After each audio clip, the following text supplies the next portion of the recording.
When I got off the bus from Swift Current, I came here to 116 Scott Street in Winnipeg's Fort Rouge, where my older brothers Les and Lloyd lived with their friends. That July, I turned 18 and celebrated by having a drink in the Plaza Lounge. In August, I visited my oldest brother Lorne at South Indian Lake, and I worked very briefly unloading planes.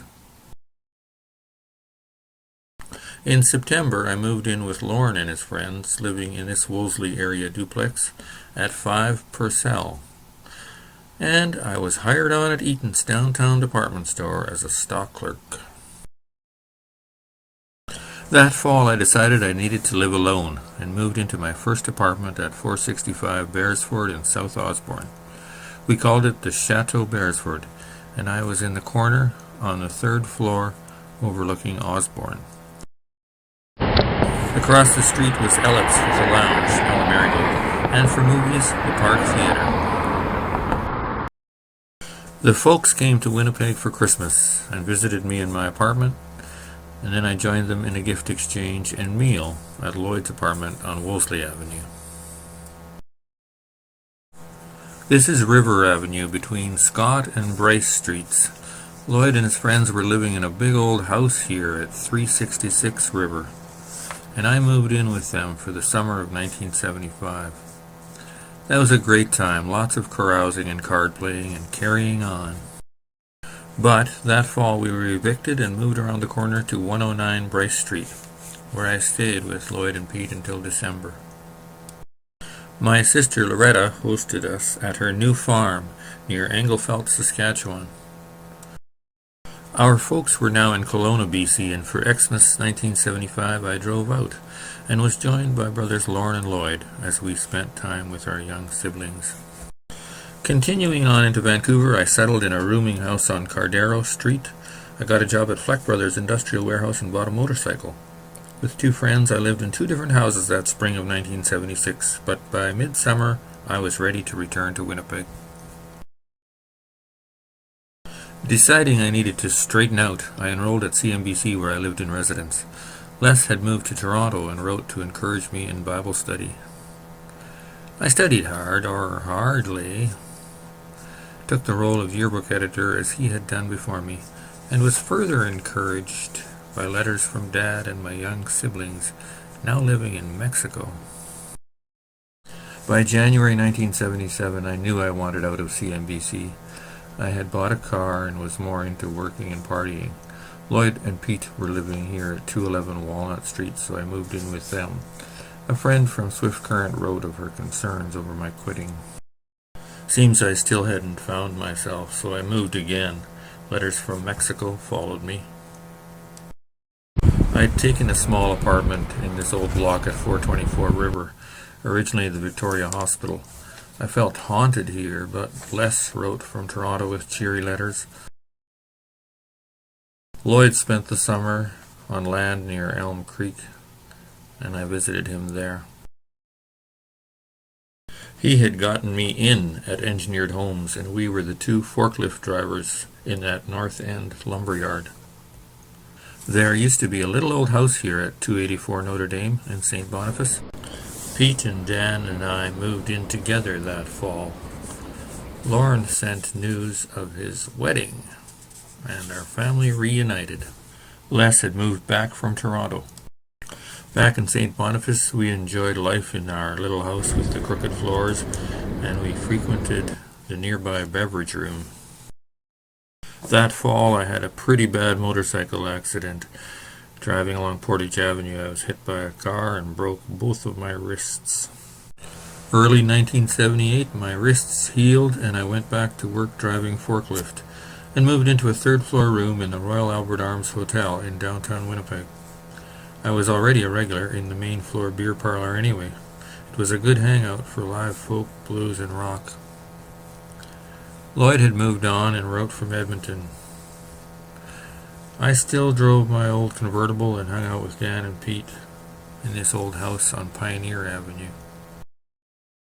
Les and family had a house on Jesse Avenue and often got mail from me as Dad kept writing, but in fall I took a basement apartment at 478 River Avenue.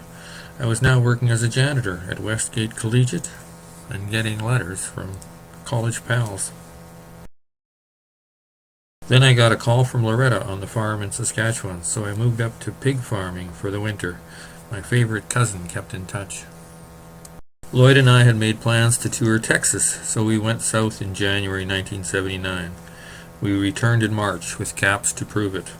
Back in Winnipeg, I found myself wanting to live with Cousin Van and 2 women friends, so we rented this house on Warsaw and had a lot of parties, especially on the big old second-floor deck which used to hang off the back of the house over the carport area.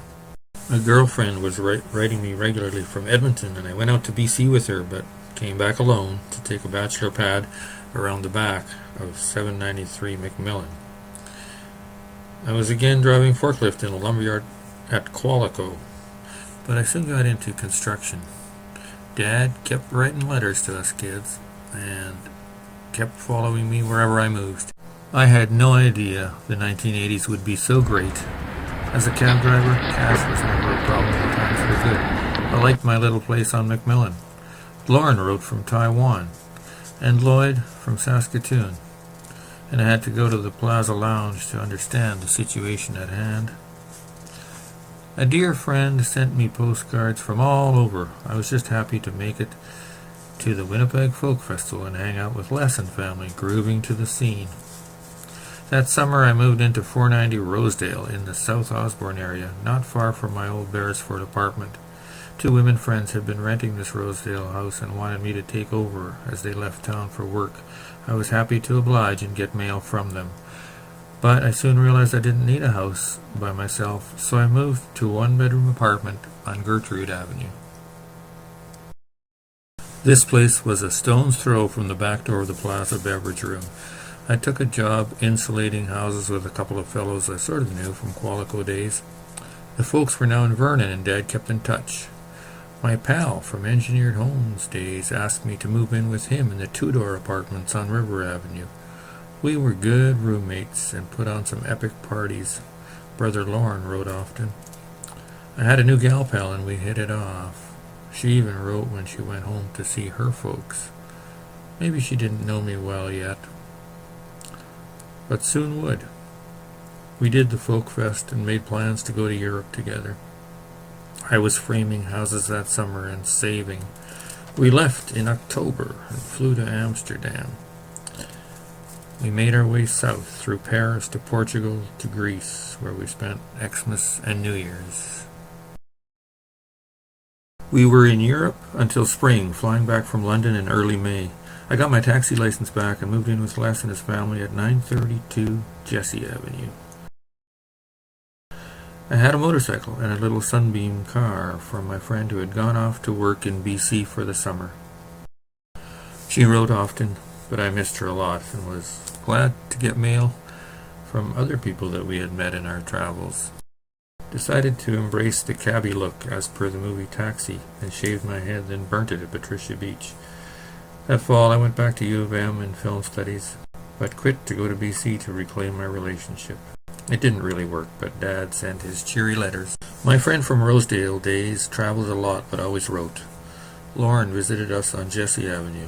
Although it was a year since our return from Europe, we still got mail. A good fellow in Belgium sent pictures of Carole King from the Brussels show we'd attended together. Lloyd and family were in Saskatoon, and a mutual friend of ours needed summer help driving a courier car on a rural route. I moved from Les's to Lloyd's and drove this car to Prince Albert every day for 2 months.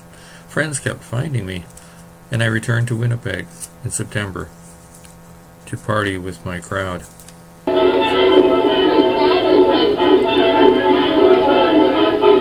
My old friend tried to keep up, but I moved back into 793 McMillan Avenue to another bachelor pad and went back to cabbing. It had been an eventful summer in Saskatoon. Lauren wrote with concern, but I was all into the party scene that festive season. I had gotten myself a Super 8 movie camera and was working on a documentary about my mother.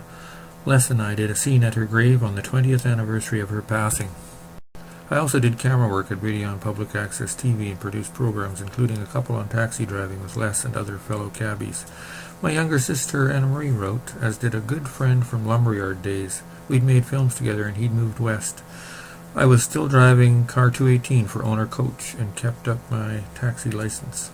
My friend from the South Pacific rode again, but I only got as far as Patricia Beach, goofing around with mud and more. Lauren wrote, glad to be part of the mother doc. I got more work with the courier company and drove her out to Killarney with hotel room for napping. A friend who was teaching in Zambia wrote encouraging me to travel there, and I kept working and saving, driving more routes, including to Lundar, Manitoba. Dad heard of my travel plans and hoped I'd go with a mission, but alas, I was not up for that. I gave up the McMillan Avenue pad and moved in with a brand new friend at 105 Clark Street, where she had a fine 2-bedroom apartment. We decided to make big travel plans together. In January, we flew to Europe and traveled south. In February, we flew into Zambia, visited Don and family, also Zimbabwe and Tanzania. Returning in April, I got mail from Lauren, and then I moved out. My old pal from Engineered Homes days and Tudor apartment days had bought a house on Mars and needed a roommate. I hosted a homecoming party and got painted up by my niece. I was doing a Saturday morning courier run through southern Manitoba and took along a friend. We visited my grandparents in Winkler, and she went back home for the summer, and I never saw her again.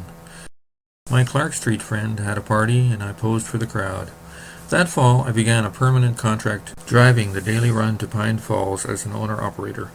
We had a chili cook-off, and I continued to get fan mail, but the bachelor life with my pal suited me all too well. My sister Loretta wrote from Saskatchewan, and in the fall of 1986, she hosted a family reunion on the farm with the whole group of us, and lots of pie and good times. Back at work, I had opened a small store in Powerview and was all about being a businessman.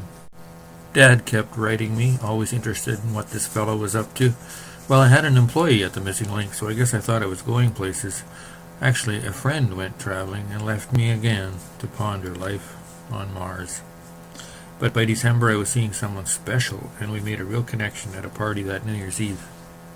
In January 1988, I went to Jamaica and lived it up while trying to write the great and sordid novel. But I met many locals and even got mail there, the very best. I wended my way back to Winnipeg with a silent companion, and was pleased to get letters from folks in Jamaica.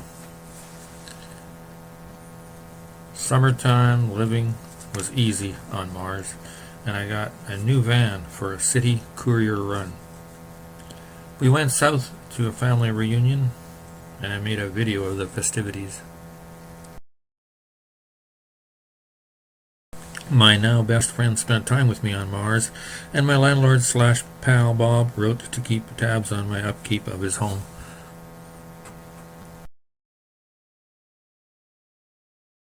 So I shoveled snow, and I helped. We had gotten into canoeing during the summer, but that winter we paddled the white solid water of our backyard. In the summer of 1989, we got engaged, and I moved into Di's apartment on Roslyn Road, beginning a life of sharing. We went to BC together for another family gathering, and afterwards made a trip-themed bulletin board. I was relaxed and happy to be living with her, celebrating the year with a collage and entering the 1990s with my new video camera glued to my face.